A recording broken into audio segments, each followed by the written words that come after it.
Hey there!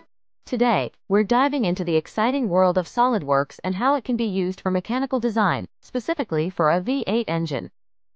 Now, SolidWorks is an incredibly powerful software that allows engineers and designers to bring their ideas to life in a virtual environment. When it comes to designing a V8 engine, SolidWorks offers a multitude of tools and features to make the process as efficient and accurate as possible.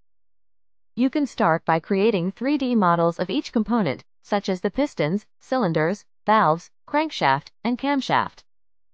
By using the software's precise measurement capabilities, you can ensure that everything fits together perfectly. SolidWorks also enables you to simulate the motion of the engine, allowing you to analyze its performance and optimize its design. You can test factors like the valve timing, combustion efficiency, and even fluid flow within the engine's systems. This way, you can make any necessary adjustments to enhance the engine's overall performance. Additionally, SolidWorks offers advanced simulation capabilities, enabling you to perform stress and strain analysis on the engine's components.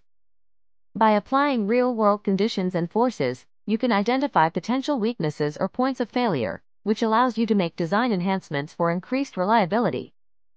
Overall, SolidWorks is an invaluable tool for designing a V8 engine. Its comprehensive feature set, precision modeling capabilities, and realistic simulation abilities make it the go-to software for mechanical design. So, if you're looking to create a powerful and efficient V8 engine, SolidWorks is definitely the way to go. Happy designing!